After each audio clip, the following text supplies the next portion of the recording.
Hello friends, आज मैं आपको फेमस इन्वेस्टर बेंजामिन ग्राहम की बुक द इंटेलिजेंट इन्वेस्टर से कुछ लेसन्स बताऊंगा जो कि फेमस इन्वेस्टर वॉरेन बफेट ने हमेशा फॉलो किए हैं। शेयर मार्केट की हालत कुछ भी हो, ये लेसन्स आपकी मदद करेंगे रेगुलर प्रॉफिट्स जनरेट करने में। तो चलिए शुरू करते हैं। लेसन नंबर 1, एक ही बास्केट में सारे अंडे मत रखो। अगर बास्केट गिरी तो सारे अंडे टूट जाएंगे। एक इंटेलिजेंट इन्वेस्टर खुद को नुकसान से बचाने के लिए एक ही कंपनी में सारा पैसा नहीं लगाता। वो अपना इन्वेस्टमेंट अलग अलग कंपनीज में करता है। कोई नहीं प्रिडिक्ट कर सकता कि नेक्स्ट फेसबुक या नेक्स्ट यूट्यूब क्या होगा, बट आप अपने आप को नुकसान से तो बचा सकते हो। वॉरेन बफेट इन्वेस्टिंग के 2 रूल्स बताते हैं। रूल नंबर 1, कभी भी पैसा मत गवाओ, और रूल नंबर 2, कभी भी रूल नंबर 1 मत भूलो।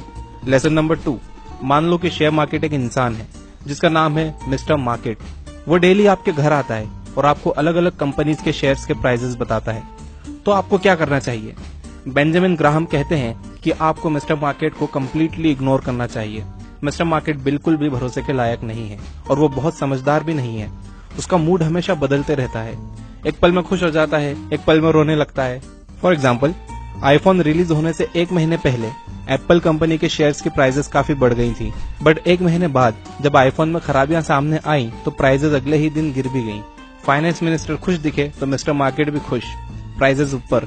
फाइनेंस मिनिस्टर परेशान दिखे तो मिस्टर मार्केट भी डाउन। सो इंटेलिजेंट इन्वेस्टर बनना है तो मार्केट को कम्प्लीटली इग्नोर करिए। फोकस करिए उस कंपनी पर जिसमें आप इन्वेस्ट करने की सोच रहे हो। एक इंटेलिजेंट इन्वेस्टर किसी भी कंपनी में इन्वेस्ट करने से पहले हमेशा ये देखता है कि फ्यूचर में उस कंपनी की ग्रोथ कैसी होगी और फ्यूचर ग्रोथ के बारे में उस कंपनी के मैनेजमेंट की सोच क्या है और कंपनी का पास्ट कैसा रहा है। और एक बहुत इंपॉर्टेंट पॉइंट, इंटेलिजेंट इन्वेस्टर ऐसी कंपनीज में इन्वेस्ट करता है जिनकी मार्केट वैल्यू और इंट्रिंसिक वैल्यू में डिफरेंस होता है। मार्केट वैल्यू वो है जो मिस्टर मार्केट डिसाइड करता है। इससे कंपनी की एक्चुअल वैल्यू पता नहीं चलती, और आपको मैंने अभी बताया कि मिस्टर मार्केट प्राइसेस कैसे डिसाइड करता है। इंट्रिंसिक वैल्यू वो है जो कंपनी की एक्चुअल वैल्यू होती है। ये वैल्यू मिस्टर मार्केट डिसाइड नहीं करता। ये वैल्यू कैलकुलेट होती है कंपनी के ब्रांड नेम से, उसके मैनेजमेंट से, उसके एसेट्स से, उसकी गुडविल से, कंपनी के फ्यूचर प्लान से और कंपनी के पास्ट से भी। फॉर एग्जाम्पल, एक कंपनी है जिसके एक शेयर की मार्केट वैल्यू है 100 रुपए, जबकि इंट्रिंसिक वैल्यू है 150 रुपए। सो बहुत ज्यादा चांसेस हैं कि कुछ ही मंथ्स बाद उसकी मार्केट वैल्यू 150 रुपए हो जाएगी और इंट्रिंसिक वैल्यू और बढ़ जाएगी, क्योंकि वो कंपनी अच्छा बिजनेस कर रही है, कंपनी के एसेट्स भी बढ़ गई हैं, कंपनी के मैनेजमेंट में अच्छे लोग हैं और उनके फ्यूचर प्लान्स भी अच्छे हैं। सो ऐसी कंपनीज में इन्वेस्ट करना है जिनकी मार्केट वैल्यू कंपनी की इंट्रिंसिक वैल्यू से कम है। और इन्वेस्ट करने से पहले इंट्रिंसिक वैल्यू कैलकुलेट करना सीखिए। ये सबसे ज्यादा जरूरी है एक इंटेलिजेंट इन्वेस्टर बनने के लिए। लेसन नंबर 3, एक इंटेलिजेंट इन्वेस्टर कभी भी आसमान छूते हुए प्रॉफिट को नहीं देखता, बल्कि उसका फोकस होता है सेफ और बैलेंस्ड रिटर्न पर। हम इंसान पैटर्न्स पहचानने में बहुत अच्छे हैं। हम वहाँ भी पैटर्न ढूंढने की कोशिश करते हैं जहाँ कुछ भी नहीं होता। सो नेचुरली जब भी किसी शेयर की प्राइस 10 दिन तक कंटिन्यूस ऊपर जाती है तो हम सोचते हैं कि ये ऐसे ही ऊपर ही जाती रहेगी, बट ऐसा होता नहीं है और उस चक्कर में लोगों को बहुत नुकसान उठाना पड़ता है।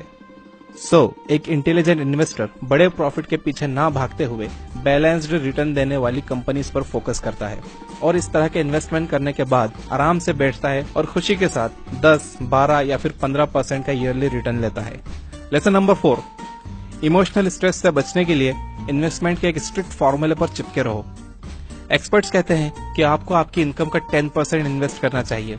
मान लीजिए कि आपकी मंथली इनकम 20,000 है, तो आपको 2,000 इन्वेस्टमेंट अकाउंट में डाल देना चाहिए और सिर्फ उन्हीं शेयर्स में इन्वेस्ट करना चाहिए जिनमें आपने पहले इन्वेस्ट किया है। अगर शेयर्स सस्ते हैं तो लालच में आकर ज्यादा मत खरीदिए, और अगर महंगे हैं तो कंजूसी में कम भी मत खरीदिए। बस चिपके रहिए आपकी इनकम के 10% पर। यह बहुत अच्छा तरीका है नुकसान से बचने का। तो ये थे कुछ लेसन्स वॉरेन बफेट की favourite book the intelligent investor में से, जो कि बेंजामिन ग्राहम ने लिखी है, जिन्हें फादर ऑफ वैल्यू इन्वेस्टिंग भी कहा जाता है। वॉरेन बफेट कहते हैं कि इसी बुक ने उनकी लाइफ बदली है। डिस्क्रिप्शन में दिए हुए लिंक से जाकर आप ये बुक खरीद सकते हो। वीडियो पसंद आई हो तो लाइक करिए, शेयर करिए दूसरों के साथ, सब्सक्राइब करिए ऐसे ही और इंटेलिजेंट आइडियाज के लिए। अभी के लिए इतना ही, धन्यवाद।